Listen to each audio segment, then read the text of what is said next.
Shalom, shalom, bien-aimés dans le Seigneur, de partout où vous nous captez dans le monde. Dans cette émission, Jésus est venu libérer, je vais en sigle, et qui est animé par votre serviteur, l'évangéliste Siméon Sebebimi.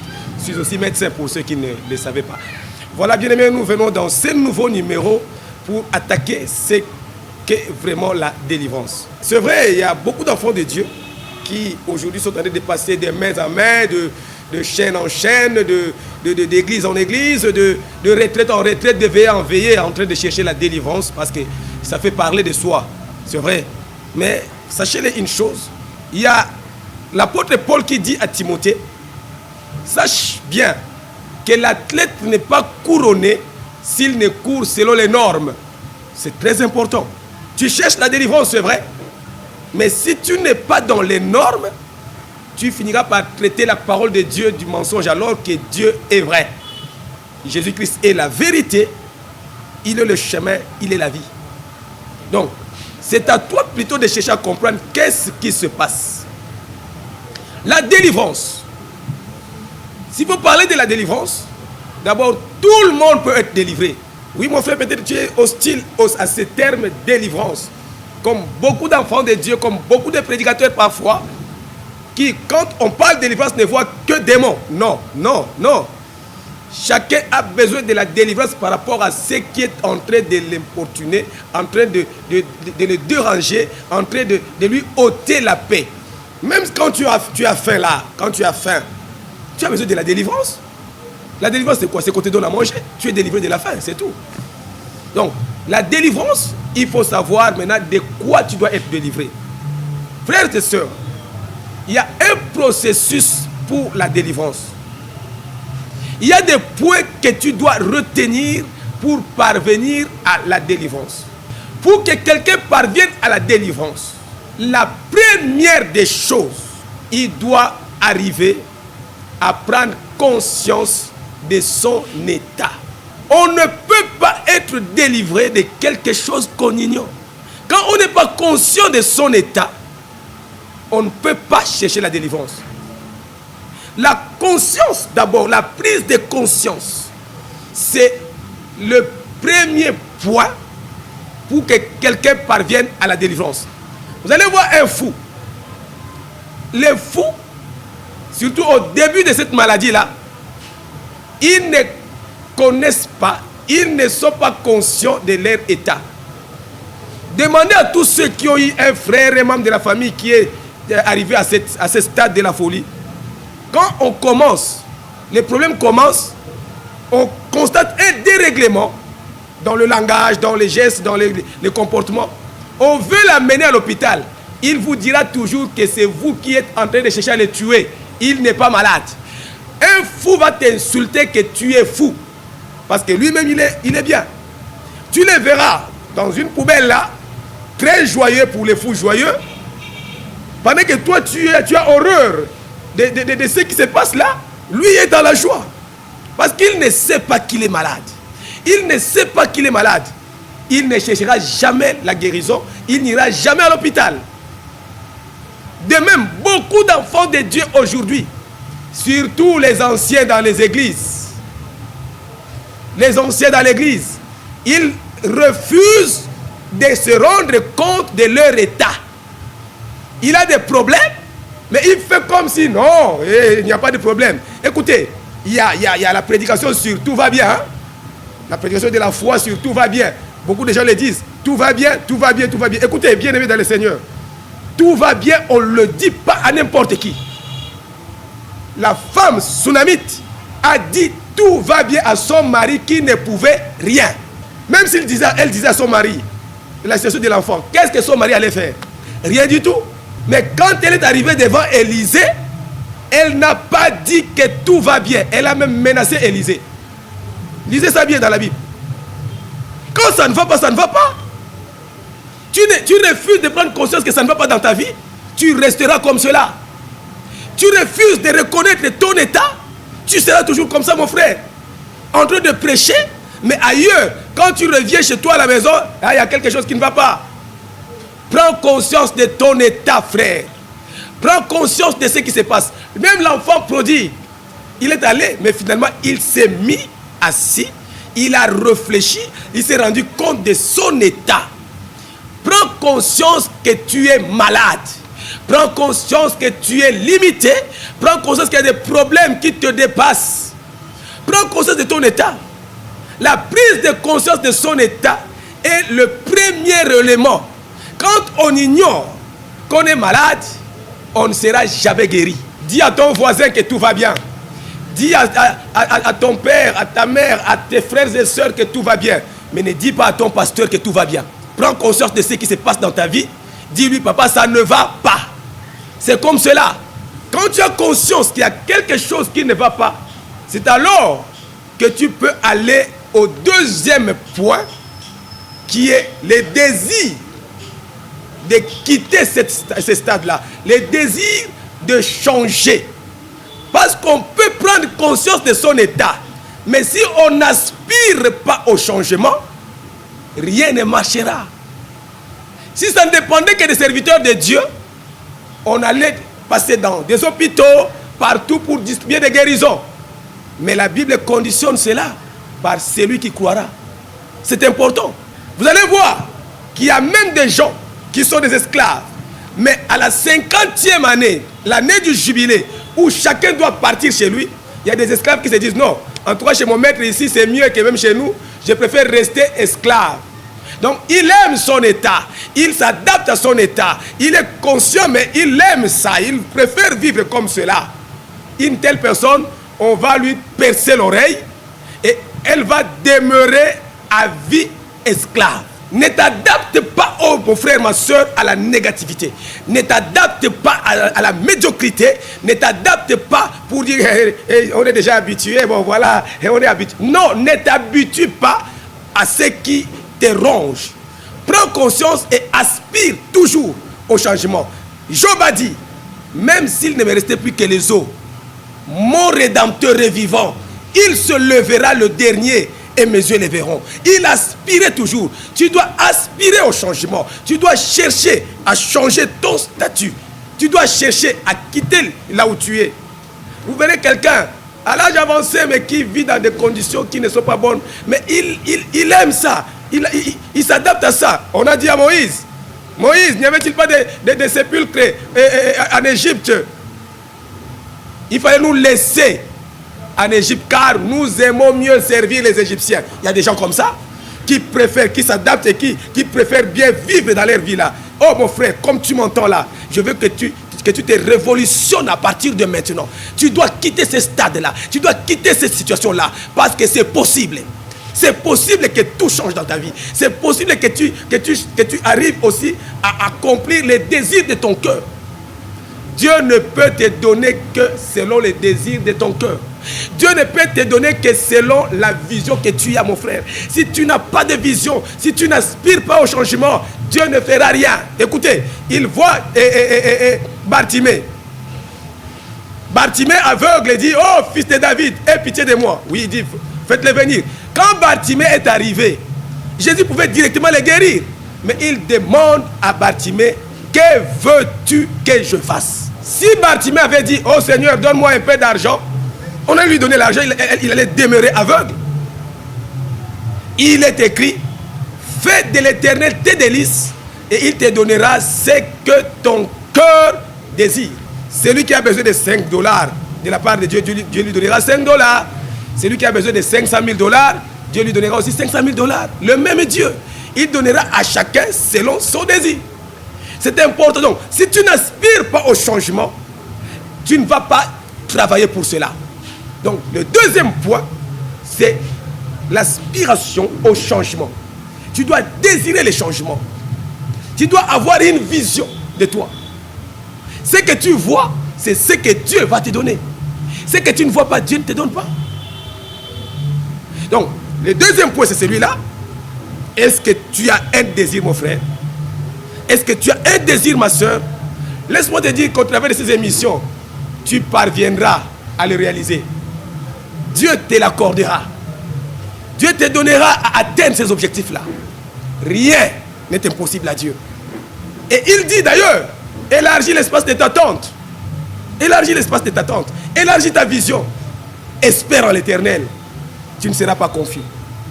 Alors, quand tu as aspiré au changement, le troisième point qui est capital, tu dois chercher d'abord pourquoi tu es dans cet état-là. C'est ça aussi la clé majeure du changement, de la délivrance. Parce que les mêmes causes produisent les mêmes effets. Ce qui t'a mis dans ces conditions, si tu ne les enlèves pas, c'est dangereux pour toi. Jésus a dit, lorsqu'on chasse un esprit mauvais, il part. Mais lorsqu'il ne trouve pas où rester, il fait quoi? Il revient d'abord, il dit, je vais voir d'abord ma maison là. Lorsqu'il revient, la Bible dit, et trouve la maison ornée, bien balayée. Ça veut dire quoi? Quand on t'a fait la délivrance là, tu as eu des bénédictions qui sont entrées. Mais parce que tu n'as pas cherché à fermer la porte, ce démon va retourner d'abord prendre 7 autres plus méchants et mauvais que lui. Ils reviendront, ils vont s'installer et l'état de la personne, la condition deviendra plus pire. Voilà pourquoi il y a des gens qui disent, depuis comment on s'embête, depuis on s'embête, oui, l'esclave qui essaye de s'évader, on va les sanctionner. On va encore alourdir sa peine. C'est très important, mon frère, ma soeur. C'est très important. Lorsque Moïse est allé dire à Pharaon de libérer les enfants d'Israël, Pharaon a encore sanctionné les enfants d'Israël et leur peine était encore alourdie. Pourquoi? Parce qu'il a compris que ces gens veulent partir. L'autodélivrance, frère, ce n'est pas mal, mais parfois c'est dangereux. Un prisonnier qui veut s'évader, on va renforcer les mesures. On va encore le coincer pour lui donner une certaine discipline. Donc tu dois arriver à chercher à savoir pourquoi tu es dans ces conditions-là. Aujourd'hui tu n'as pas d'enfant. Aujourd'hui tu as des problèmes. Aujourd'hui tu as une vie mauvaise, des débauches. Tu es dans l'ivresse. Tu es dans des histoires que tu ne maîtrises pas, que tu n'aimes pas, mais tu es là. Frère, il faut chercher à savoir qu'est-ce qui t'a mis dans ces conditions-là. Quand tu connaîtras la vérité, tu seras affranchi. Quand tu comprendras d'où te viennent ces problèmes. C'est une question qui est dans la Bible. La Bible déclare, pourquoi ma douleur est-elle continuelle? Ma souffrance est-elle continuelle? Pourquoi ma plaie est-elle douloureuse et ne veut-elle pas se guérir? Pourquoi? Pourquoi aujourd'hui tu es dans ces conditions, ma soeur, mon frère? Pourquoi aujourd'hui tu es dans cet état? C'est important, tu dois chercher la face de Dieu. Et là il dit, invoque-moi et je te répondrai. Je t'annoncerai des grandes choses que tu ne connais pas. Quand tu connaîtras l'origine de ces problèmes, frères, sœurs, le même jour, tu es déjà dans la délivrance. Écoutez, Jacob a cherché la bénédiction de Dieu. Il a combattu avec Dieu toute la nuit. Et lorsque Dieu veut bénir Jacob, il lui pose une simple question. C'est qui ton nom? C'est qui ton nom? Mais Jacob avait honte de dire son nom. Et il a lutté toute la nuit pour rien. Tu te bats, mais la délivrance, ça peut être dans une petite chose comme cela. Quand Jacob a donné son nom à Dieu, Dieu n'en a fait que changer son nom. Et il est béni. Abraham devait quitter la maison de son père, qui est significatif aussi. Frères, sœurs, qu'est-ce qui se passe dans ta vie? Pourquoi tu es dans ces conditions? L'origine de tes problèmes. Et là, c'est le grand chapitre de la délivrance. L'origine de ces problèmes que tu as aujourd'hui. Les problèmes que tu as, tu ne sais pas. Ça peut être une affaire non pas individuelle, mais collective. Pour toute la famille. Si tu ne comprends pas les choses comme telles, tu ne mèneras pas la bonne lutte. Tu n'auras pas une bonne argumentation pour faire face à ces problèmes-là. Ça peut être un problème. L'origine peut être personnel. Personnel, ça veut dire, toi-même personnellement, tu peux ouvrir des portes. Parce que Jésus dit, ne donnez pas accès au diable. Une porte que tu ouvres dans ta vie peut donner place à 7 domaines de ta vie, à l'ennemi Satan. Par une porte, il peut entrer, mais il peut occuper 7 domaines de ta vie.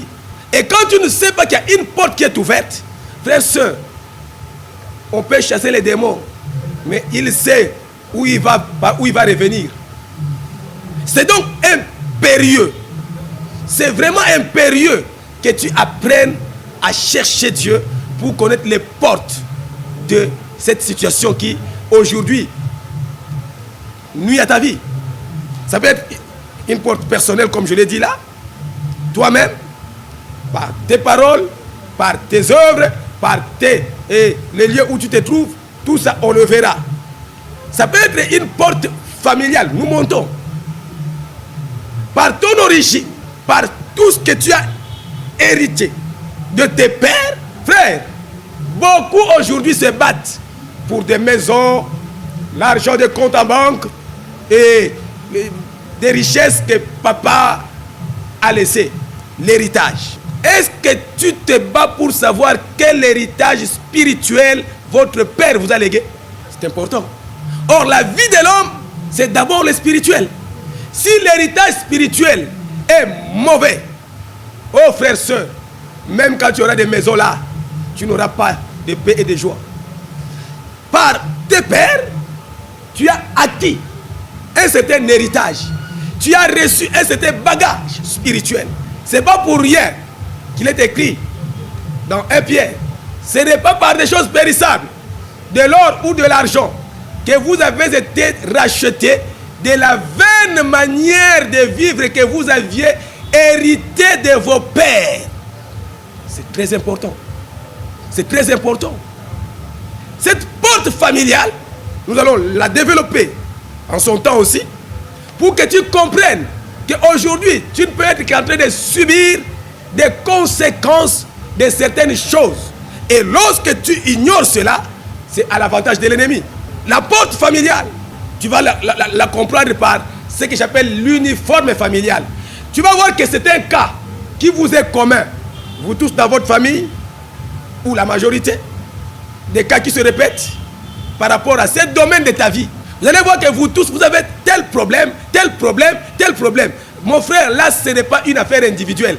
Ne viens pas dire, pasteur, à toi, moi, je ne prends plus ceci, je ne fais plus ceci, cela, je crains Dieu, tout ça. Oui, c'est vrai.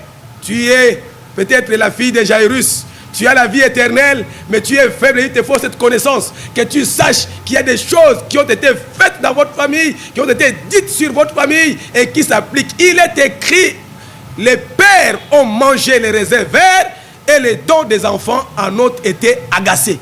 Celui qui a mangé les raisins verts, c'est le père.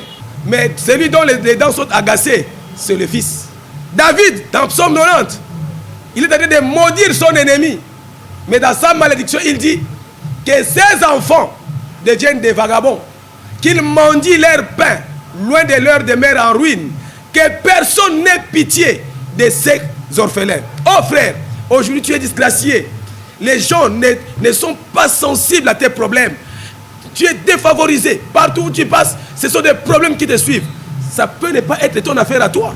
Ce n'est pas Canaan qui a vu la nudité de Noé, mais Canaan a subi la malédiction à cause de son père. Les enfants d'Israël se sont retrouvés en Égypte, en esclavage. Mais c'est une parole qui a été déclarée sur Abraham, alors qu'il était encore stérile, que ta descendance sera en captivité. Frères, sœurs, par rapport à la famille, c'est très, très, très important. Très important, tu dois comprendre. Et c'est là, il y a aussi la solution dans la Bible. Ce n'est pas pour rien que Jésus dit, ils sont dans le monde, mais ils ne sont pas du monde. Jésus a dit clairement, j'ai aussi d'autres brebis qui ne sont pas de cette bergerie, donc qui ne sont pas des juifs, mais qui sont donc d'une autre bergerie. Si tu reconnais avec moi que la famille est une bergerie, c'est qu'il y a un berger. Et quand il y a un berger, sache-le, il a le bâton, il a la houlette pour imposer à la brebis de marcher, d'être là où lui il veut. Donc il vit au dépens de son berger. Tu veux aujourd'hui aller loin dans ta vie, si ton berger familial est là, il ne veut pas, avec la houlette, il va te faire regresser. Voilà pourquoi tu tournes, les gens qui tournent en rond, qui n'évoluent pas. Tu veux ne plus vivre comme il veut, mais il va t'imposer, il va te frapper. Tu veux aller à gauche pendant que lui il veut que tu ailles à droite, mais il va te taper. Donc tu es en train de vivre les sorts que le berger, le chef de la famille dans le monde spirituel est en train de décider. À part les portes familiales, tu as aussi, nous avons des méchants, des gens à qui tu n'as rien fait de mal, mais qui eux-mêmes, on verra des cas, on va vous présenter des cas concrets, des méchants comme ça, qui viennent pour détruire dans votre vie. Toi, tu ne sais pas qu'il y a des gens qui complotent, qui méditent du mal et qui les mettent en exercice contre toi. Des gens qui jettent des sorts comme cela contre toi. Ça peut aussi être le milieu. Le milieu où tu te trouves peut influencer totalement ta vie. Si tu ne sais pas que le milieu où tu te trouves peut influencer ta vie, frère, ça sera difficile pour que tu t'en sortes. Tu seras toujours là et ce milieu continuera toujours à t'influencer. Mais il y a aussi des éléments. Pourquoi Dieu dit à Abraham, les lieux que foulera la plante de ton pied, ces lieux je te les donne en possession. Ce n'est pas pour rien. Parce qu'il y a des esprits qui gèrent les milieux. Il y a des esprits qui dominent et qui influencent les milieux. Quand tu vas là-bas, si tu veux faire les choses contraires à leur volonté, ils vont te sanctionner. Donc, connaître les origines, les sources des problèmes, c'est très important. Pour revenir à la famille, écoutez frères et sœurs, Dieu parle à Gédéon. Il lui dit, tu battras Madian comme un seul homme. Mais, et puis Gédéon a mis les toisons, Dieu a confirmé que c'était bien lui. Quand Dieu parle, ça va s'accomplir. C'est la journée.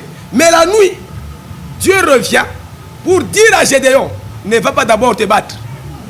Retourne d'abord chez ton père. Va détruire l'autel de Baal. La Bible est claire là-dessus, qui appartient à ton père. Ce n'était pas l'autel de Baal de Gédéon, c'était l'autel de Baal de son père. Mais il devait le détruire pour ériger l'autel pour l'Éternel, le Dieu de Gédéon cette fois-ci. Ce sont des remèdes qu'on va donner pour chaque cas.